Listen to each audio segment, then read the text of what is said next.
الحمد لله رب العالمين الرحمن الرحيم مالك يوم الدين إياك نعبد وإياك نستعين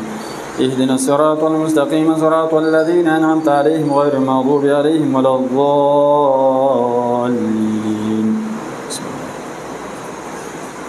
كافها يا عين صاد ذكر رحمة ربك عبده زكريا إذ نادى ربه نداء خفيا قال رب إني وهن العظم مني واشتعل الرأس شيبا ولم أكن بدعائك رب شقيا وإني خفت الموالي من ورائي وكانت امرأتي عاقرا فهب لي من لدنك وليا يرثني ويرث من آل يعقوب واجعله ربي رضيا. يا زكريا إنا نبشرك بغلام اسمه يحيى لم نجعل له من قبل سميا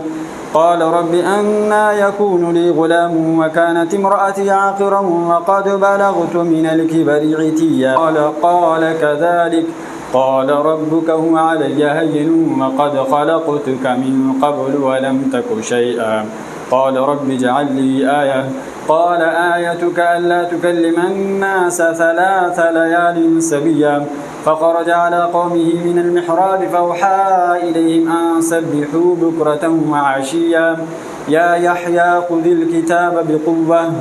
وآتيناه الحكم صبيا وحنانا من لدنا وزكاة وكان تقيا وبرا بوالديه ولم يكن جبارا عصيا وسلام عليه يوم ولد ويوم يموت ويوم يبعث حيا. واذكر في الكتاب مريم إذ انتبذت من أهلها مكانا شرقيا فاتخذت من دونهم حجابا فأرسلنا إليها روحنا فتمثل لها بشرا سويا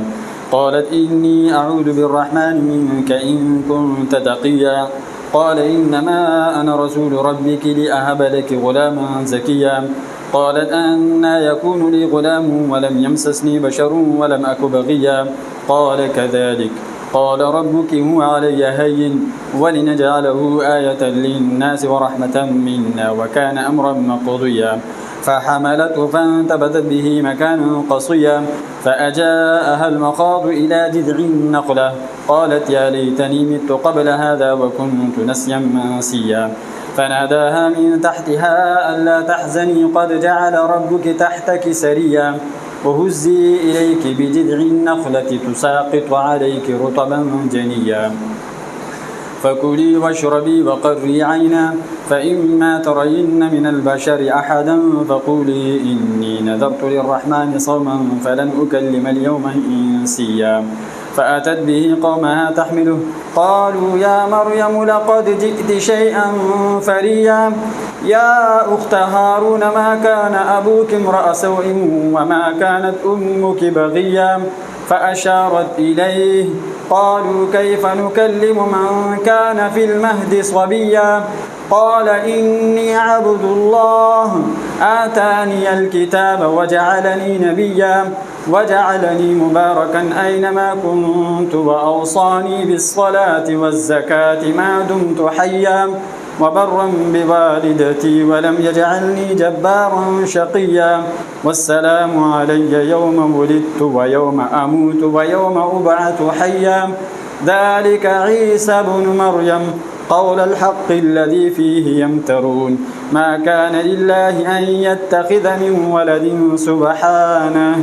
إذا قضى أمرا فإنما يقول له كن فيكون وإن الله ربي وربكم فاعبدوه هذا صراط مستقيم فاختلف الأحزاب من بينهم فويل للذين كفروا من مشهد يوم عظيم أسمع بهم وأبصر يوم يأتوننا لكن الظالمون اليوم في ضلال مبين وأنذرهم يوم الحسرة إذ قضي الأمر وهم في غفلة وهم لا يؤمنون إنا نحن نرث الأرض ومن عليها وإلينا يرجعون. واذكر في الكتاب إبراهيم إنه كان صديقا نبيا إذ قال لأبيه يا أبت لم تعبد ما لا يسمع ولا يبصر ولا يغني عنك شيئا يا أبت إني قد جاءني من العلم ما لم يأتك فاتبعني أهدك صراطا سويا يا أبت لا تعبد الشيطان إن الشيطان كان للرحمن عصيا يا أبت إني أخاف أن يمسك عذاب من الرحمن فتكون للشيطان وليا قال أراغب أنت عن آلهتي يا إبراهيم لئن لم تنته لأرجمنك واهجرني مليا قال سلام عليك سأستغفر لك ربي إنه كان بي حفيا وأعتزلكم وما تدعون من دون الله وأدعو ربي عسى ألا أكون بدعاء ربي شقيا فلما اعتزلهم وما يعبدون من دون الله وهبنا له إسحاق ويعقوب وكلا جعلنا نبيا ووهبنا لهم من رحمتنا وجعلنا لهم لسان صدق عليا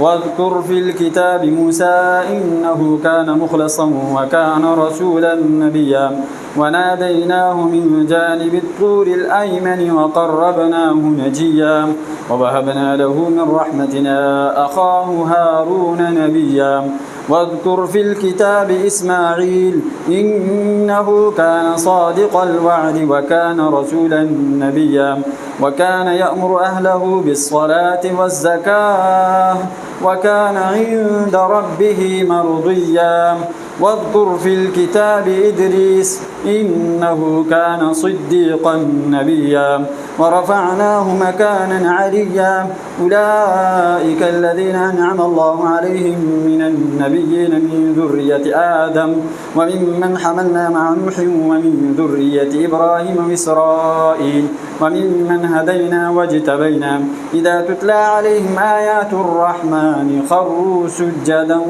وبكيا الله أكبر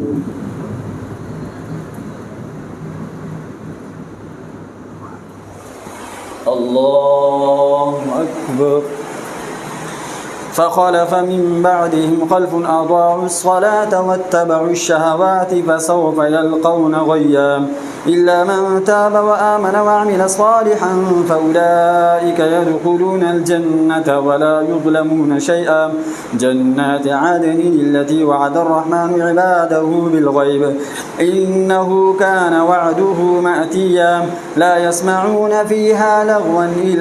إلا سلاما ولهم رزقهم فيها بكرة وعشيا تلك الجنة التي نورث من عبادنا من كان تقيا وما نتنزل إلا بأمر ربك له ما بين أيدينا وما خلفنا وما بين ذلك وما كان ربك نسيا رب السماوات والأرض وما بينهما فاعبده واصطبر لعبادته هل تعلم له سميا الله أكبر